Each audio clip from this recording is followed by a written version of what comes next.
Hi friends, welcome back. Tomato రైస్ని ఎలా తయారు చేయాలో చూద్దామా? మనం ఏం వండాలి అని ఆలోచించే బదులు ఈ టమాటా రైస్ చేసుకుంటే తేలిగ్గా అయిపోతుంది. ఈ టమాటా రైస్ చేసుకోవడానికి మనకి పెద్దగా ఐటమ్స్ ఏమీ అవసరం లేదండి. టమాటా రైస్ చేసుకోవడానికి ముందుగా స్టవ్ వెలిగించి ప్యాన్ పెట్టుకొని ప్యాన్ హీట్ అయ్యాక ఆయిల్ పోసుకోవాలి.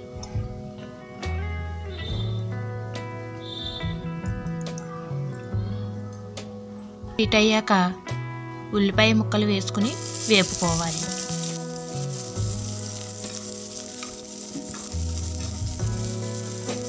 ఇలా వేపుకున్నాక పచ్చిమిర్చి ముక్కలు వేసుకుని మరలా వేపుకోవాలి.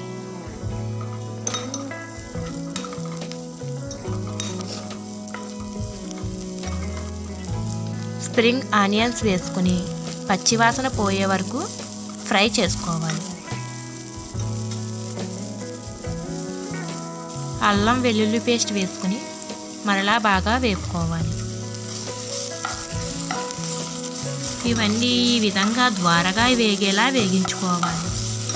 ఇలా వేగిన తర్వాత ముందుగా కట్ చేసి పెట్టుకున్న టమాటా ముక్కలను వేసుకుని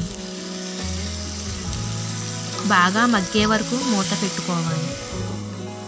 ఒక 2 minutes తర్వాత ఇలా మగ్గిన తర్వాత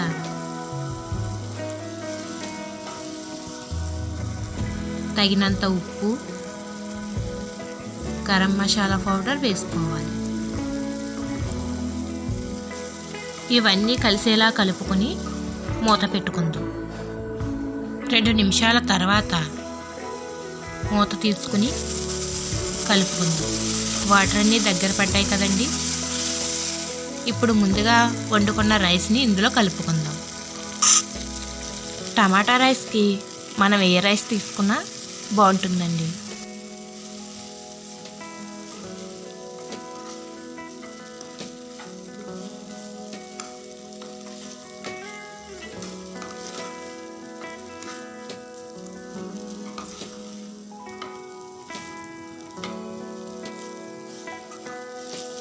దీంట్లో కొంచెం సోయా సాస్ వేసుకుని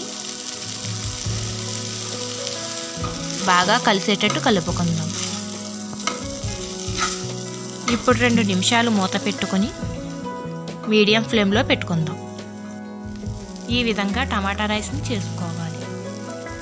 అంతేనండి, టేస్టీ టమాటా రైస్ రెడీ. ఈ టమాటా రైస్ని మనం కూర అవసరం లేకుండా తినచ్చు. టమాటా రైస్ స్పైసీగా టేస్టీగా చాలా బాగుంటుందండి. మీరు కూడా ట్రై చేయండి. అంతే, tasty tomato rice ready. Thank you for watching.